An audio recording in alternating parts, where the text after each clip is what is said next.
प्रिय साथियों, मैं आज आप लोगों के साथ कोरोना महामारी के बारे में अपने विचार साझा करना चाहता हूँ। मैं मानता हूँ कि प्रकृति का एक नियम है कि वो जहरीली से जहरीली चीज़ को यहाँ नहीं रुकने देती। अगर मान ले बड़े से बड़ा जहर भी अगर धरती माता पे गिरा है तो वो उसको निगल जाएगी। 2-4 दिन के बाद जो है उस जहर का भी असर नहीं होगा। ठीक उसी प्रकार से कोई जहरीली से जहरीली गैस भी अगर यहाँ होगी तो वो भी सेकंडों के आधार पे यहाँ से चली जाना शुरू हो जाती है और वो वायुमंडल से बाहर निकल जाती है। ये प्रकृति का नियम है। प्राणी मात्र की रक्षा करने के लिए धरती माता ऐसा करती है। तो ये जो कोरोना महामारी है उसके बारे में मुझे लग रहा है कि ये देश में और दुनिया में आदमियों को ख़त्म करने का एक अभियान चला है और ये अभियान लोगों ने मिलकर के चलाया है। अमानवतावादी लोगों ने मिलकर के चलाया है। मुझे इसमें ऐसा लगता है।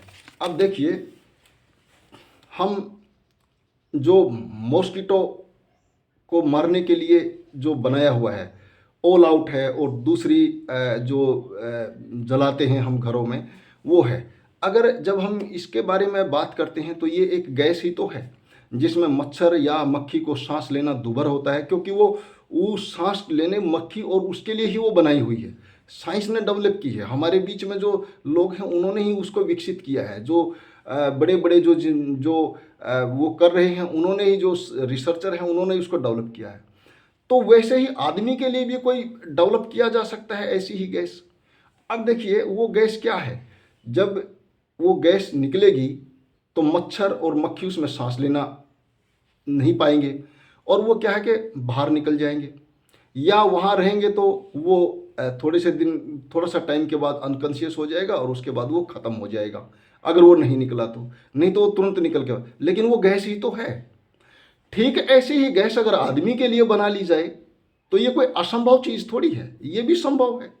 और मुझे लग रहा है कि कोरोना में वही हुआ है कि कोई ऐसी गैस है जिसमें आप इफेक्ट में आए और उसमें सांस लेना बंद हो गया। ऐसा एक बारी सांस लेने से ऐसा हुआ कि आपके फेफड़े ने कुछ समय के लिए ऑक्सीजन लेना ही बंद कर दिया और उसके कारण जो है, जो हवा में सांस लिया उससे ऑक्सीजन मतलब ऑक्सीजन उसने अब्जॉर्ब ही नहीं किया, ऑक्सीजन को उसने ग्रहण ही नहीं किया, तो इसलिए ये मौतें हुई हैं। अब देखिए कि मुझे तो लगता है, देखिए आजकल तो क्या हुआ, जिन जिन देशों में वैक्सीनें लगी हैं उनमें मृत्यु दर बढ़ी है। हमारे देश में भी मृत्यु दर बहुत बढ़ रही है। आज तक तो मुझे लग रहा है कि 80 से लाख के बीच में एक आदमी डेली मर रहा है। तो मुझे ऐसा लग रहा है कि ये वैक्सीन का भी इफेक्ट हो सकता है। तो बड़ी बड़ी कंपनियों ने मिलकर के, सरकारों ने मिलकर के, दुनिया की सरकारों ने मिलकर के, वर्ल्ड हेल्थ ऑर्गेनाइजेशन ने मिलकर के ये काम किया हो सकता है।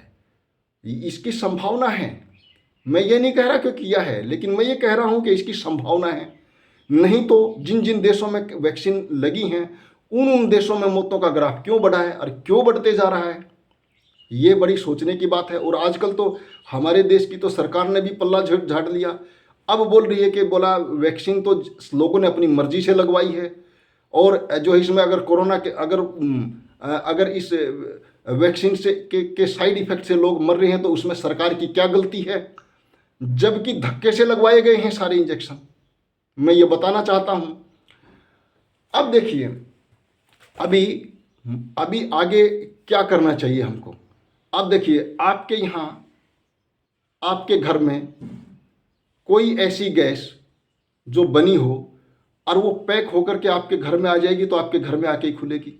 आजकल ये पॉलीथीन में सारे मटेरियल, सारे सामान पैक होकर के आते हैं और उसी में कोई सामान, किसी में मान ले अगर किसी में ऐसी गैस ही उसमें भर दी कि वो जाते ही आपके बीच में खुले और आपको इफेक्ट करे और उसमें कोई ना कोई आदमी बीमार हो जाए या कुछ ऐसा हो जाए, तो वो जो गैस वहाँ फैक्ट्री से बनी वो आप लोगों के बीच में आपके घर में ही आकर के खुलेगी और आपके बच्चे होंगे कुछ समय के लिए तो वो घर में ही घूमेगी वो गैस, उसमें सांस लेंगे, उसमें सांस ले लेंगे तो इफेक्ट होंगे और इफेक्ट होंगे तो बीमार होंगे और उसके इफेक्ट्स पता नहीं किस किस कारण से हो सकते हैं। तो इस पे हमको ध्यान रखने की ज़रूरत है। इसमें हमारा बचाव का काम एक ही है। हम मज़दूर और किसान दोनों ही एक ही वर्ग है, और ये मज़दूर और ही किसानों की ही पॉपुलेशन यहाँ सबसे ज़्यादा है, और हमारे ही खिलाफ लोग काम करते हैं। इन चीज़ों का हमको ध्यान रखना चाहिए। अब हमको बचने का क्या तरीका है भाई? हमारे जो गैस जो जो सामान पैक होकर के आ रहा है, उसमें संभावना है बीमारी आने की। तो इसलिए वो पैक वाला सामान ही आप मत खरीदिए। आप चाय पत्ती हो, जो भी कुछ हो, सब खुला लीजिए।